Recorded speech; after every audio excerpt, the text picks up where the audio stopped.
Book 24. Boom, boom, boom.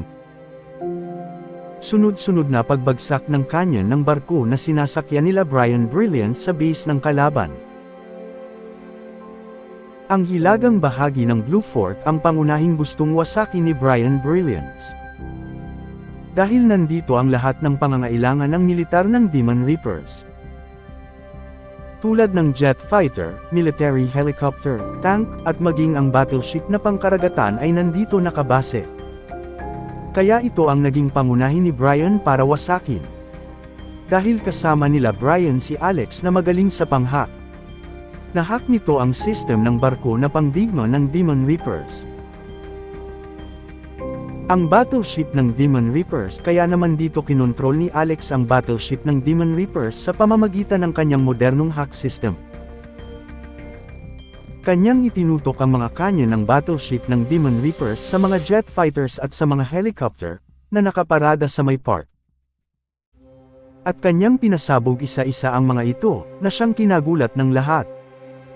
Bakit hindi makontrol ang battleship? Tawagan ang NASA System Controller. Sigaw ng isang general ng Demon Reapers na naka-assign sa battleship sa karagatan. Ang system ng battleship ay naka-lockdown, hindi makontrol at hindi magamit ang system. Sagot ng isang head officer sa System Controller. At dahil sa sunod-sunod na pagsabog ng battleship sa base ng Demon Reapers, agad silang tinawagan ng isa pang general na naka-assign sa Air Defense Forces. Ano nangyayari sa battleship? Bakit ang base ang inyong inaatake? Sir, hindi namin makontrol ang system ng battleship. Mukhang kontrolado ito ng ating kalaban. Sigaw na pag-alit ng isang general na nasa battleship. Habang sa kabilang banda, tuwang-tuwa naman sila Alex, Fernan, Ivan at Cleo sa ginagawang pag-control nila sa battleship ng kalaban. Agad naman sinabi ni Brian kay Cleo na itabi ang kanilang barko sa battleship ng kalaban. Kumanda kayo, papasukin natin ang battleship nila, kukunin natin ito sa kanila. Okay. Sa wakas, matagal-tagal na rin akong hindi nakakagamit ng jet fighter. Sabi ni Fernan kay Ivan. Si Fernan at Ivan ay dati na ring sabay na nag-training bilang isang piloto ng jet fighter nung pagkatapos nila mag-high school. Kaya naman sa pagkakataong ito, dito nila magagamit muli ang kanilang skills. Boss, ang barko nila ay papalapit na sa atin. Sabi naman ng isang kawal sa isang controller. Kaya nang dumikit na ang barko na sinasakyan nila Brian, ay dito na sila isa-isang tumuntong sa battleship ng Demon Reapers. Sige, sakupin ninyo ang bawat sulok ng barko. Sabi ni Brian sa lahat ng Godly Stone. Dahil hawak ni Alex ang system ng battleship ng Demon Reapers. Minatili ni Alex na isarado ang bawat pinto ng battleship upang hindi makalaban ang bawat kalaban nila. Boss, anong magagawa natin? Hindi tayo makalabas dito sa loob ng barko. Tiyak iisa-isahin nila tayo. Inis na sambit ng isang kawal ng Demon Reapers. Samantala iniwan naman ni Cleo ang controller sa isa pang member ng Godly Stone ang barkong sinasakyan nila. Dahil siya mismo ang magko-control sa barko ng battleship ng Demon Reapers. Kaya naman si Cleo Holmes ay kumuha ng mga smoke bomb na may halong chemical na pampatulog. At saka nito ibinato sa tunnel na labasan at pasukan ng hangin sa loob ng battleship. Delikado kami ngayon, kailangan namin ng backup dito. Sabi ng isang general sa radio communicating device sa isa pang general na nasa Air Force. Ano itong naamoy ko, na parang isang gamot? Nahihilong sabi ng isang kawal ng general. Ang chemical na hinagis ni Cleo Holmes sa daluyan ng hangin ng aircon ay isang uri ng pampatulog. Kaya naman ang bawat Demon Reapers na nasa loob nito, ay isa-isang natamba at nawala ng malay dahil sa sobrang pagkakahilo nila sa amoy ng chemical. Kunin ninyo ang bawat member ng Demon Reapers, at dalhin ang lahat sa isang storage room at itali ang bawat kamay at paa ng mga ito. upang sa ganun ay hindi na sila makakatakas pa. Kaya naman ang bawat Demon Reapers sa battleship, ay kanila nang naging bihag. Kaya naman, ang lahat ng Demon Reapers ay nasa isang kwarto na ang mga ito. At lahat ay nakagapos ang mga kamay at paa, maging ang kanilang mga bibig ay naigapos din. Wow, ngayon lang ako makakahawak ng ganitong kalaking controller ng battleship. Tuwang-tuwa si Cleo sa controller ng battleship ng Demon Reapers. Samantalang si Alex ay agad nagtungo naman sa isang room ng system, kasama ang ilang mga godly stone, para sa ganun mas makontrol nito ang bawat canyon at missile. Grabe, ganito pala kalaki at kaganda ang kanilang system controller dito. Kaya naman ako na ang bahala sa lahat. Sunod-sunod nitong pinasabog ang bawat base ng Demon Reapers na nasa kapatagan. Maya-maya, may ilang mga jet fighters ang ilang bumabaril sa kanila habang nasa himpapawid ang mga ito. Kaya naman si Ivan at Fernan ay tig-isang sumakay na sa jet fighter para sila mismo ang bahala sa mga jet fighter ng Demon Reapers. Alright, mas exciting ito, sabi ni Fernan kay Ivan. Wow, sa wakas, dudurugin natin ang bawat Demon Reapers. Ha ha ha. Sabay tawa ni Ivan sa radio. Samantalang si Brian naman ay nasa isang controller kasama si Alex. Dito makikita ang lahat ng CCTV sa isang controller. Fernan, Ivan, unahin yung pabagsakin ng jet fighter ng kalaban. Bago nyo puntahan sila Uncle George at Julius Ezra para tulungan sila. Alright, sige Brother Brian, kami na ang bahala, sabi ni Fernan sa monitor. Sabay nagsimula ng umalis at lumipad na ang dalawa. Alex at Cleo, kayo na ang bahala dito, kasama nyo ang ilang mga godly stone. Susugod kami sa kampo ng kalaban, sabi ni Brian kay Alex at Cleo na nasa monitor. Walang problema Brother Brian, wikang sagot ni Alex. Kasama si Gerald Walter, Ronnie Bagsik at Princess Esmeralda at ilang mga godly stone member na may matataas na antas ang isinama ni Brian Brilliance. Agad na rin silang sumakay sa isang barko ni Julius Ezra na kanilang sinakyan. Kaya habang sila ay papalapit sa isang pier, sunod-sunod na pinutukan ni Alex ang mga kalaban na gustong pasabugan ng barko na sinasakyan nila Brian. Kaya nang makadaong na sila sa lupa, ay dito na sinimula ni Brian Brilliance ang paggamit ng lightning mode nito. Sabay kinuha nito ang lightning sword na nasa kanyang likuran. At nang pagkahawak nito, agad namang may lumabas na lightning sa espada. At sabay tinutok ni Brian sa kalawakan ang lightning sword. At agad namang biglang dumilim ang paligid at isang malakas na thunderstorm lightning ang biglang bumagsak sa lightning sword nito, na siyang mas lalong nagpasindek sa kalaban nang makita nila ang isang thunderstorm lightning na bumaba sa sword ni Brian. Anong klaseng espada ang hawak niya? Pagtatakang tanong ng isang kawal sa tabi ng isang general ng Air Force. Isa yung lightning sword, sabi naman ng isang member na may mababang katayuan sa Demon Reapers.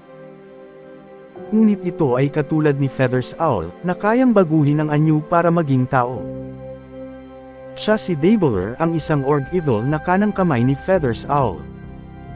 At isang ganap na top 10 na pinakamalakas sa mga orc. Kaya naman agad tumawag ito kay Feathers Owl, para sabihin ang kakayahan ng kalaban na nagtataglay ng lightning magic. Master, ang isa sa ating kalaban ay may taglay itong lightning magic, dahil sa gamit nitong lightning sword, sabi ni Dabbler kay Feathers Owl.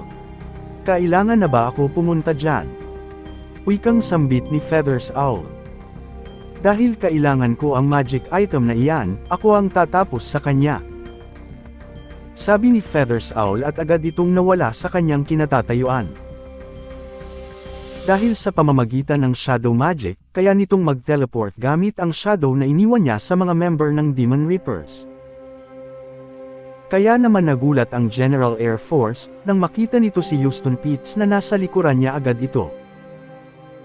Dahil sa kapangyarihan ni Feathers Owl, muli siyang nag-anyong katauhan ni Houston Pitts. Upang hindi siya agad makilala ng mga Demon Reapers. Ngunit nang makita niya si Brian Brilliance na naka-lightning mode at hawak nito ang kanyang lightning sword. Hindi na ito makapag-pidgel pa at gustong-gusto na nito ilabas ang kanyang Black Wizard Sword at harapin mag-isa si Brian. Ngunit nagulat sila nang bigla na lang, nawawala si Brian, dahil sa bilis ng kanyang mga galaw. At isa-isa niyang pinabagsak ang bawat tauhan ng Demon Reapers.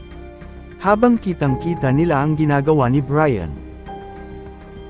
Dahil nasa isang building ang mga Demon Reapers at pinapanood si Brian sa isang monitor na kuha sa CCTV. Hindi naman makapaniwala si Feathers Owl na ang isang hamak na tao na kagaya ni Brian ay may ganung taglay na kakayahan o kapangyarihan. Maya-maya biglang may tumawag na isa pang general na naka-assign sa silangang bahagi. Master, ang silangang bahagi ay tuluyan ng napabagsak at nasakop ng mga kalaban. Wikang sambit ng isang tauhan nito.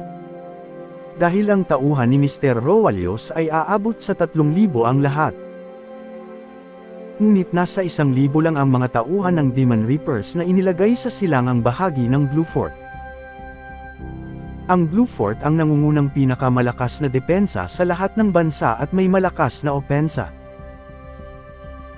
Ngunit dahil sa pinagsama-samang lakas nila Brian Brilliance, Julius Ezra, George Henry at Mr. Rowalios, ay walang nagawa ang mga Demon Reapers, lalo na at karamihan ng kanilang mga tank, helicopter at jet fighter ay isa-isang nasira dahil sa mismong battleship nila na nagawang makontrol ni Alex. Kaya nang sumunod na nangyari, tumawag din ang timog na bahagi ng Blue Fort. Master, ang base sa timog ay tuluyan na rin nawasak ng mga kalaban. Kaya naman dahil dito ay mas lalong nagalit si Feathers Owl at hindi na ito nakapag-pidgel pa sa sobrang galit. Dito na niya inilabas ang kanya shadow magic. Sa kabilang banda, habang nasa isang katuwaan ang grupo nila Mr. Rowalios dahil sa pagkakatalo ng mga Demon Reapers. At ganun din ang grupo ni Julius Ezra. Magaling ang ginawa ninyo. Tayo ay pupunta na sa Nuvali City. Maging alisto ang lahat dahil marami pa tayong haharaping mga tauhan ng Demon Reapers. Sabi ni Julius Ezra sa kanyang mga tauhan. Kaya nang bago pa sila makaalis, dumilim ang kalangitan sa paligid. Ano nangyayari? Bulong ni Julius sa kanyang nakikita sa kalangitan na unti-unting binabalot ng kadiliman. Maging si Mr. Rowalios ay nakaramdam ng kakaibang nangyayari. Kayong lahat magsiatrasan kayo. Bilisan nyo, dahil ito ang shadow na isang kapangyarihan ng org na gumagamit ng Black Brilliant Stone. Sigaw ni Mr. Rowalios kila Leo Patrick at Mac Denver. Kaya ang bawat isa ay mabilis umatras sa base ng Demon Reapers. Habang sila Ronnie Bagsik, Gerald Walter at Princess Esmeralda na nakatingin sa kalangitan.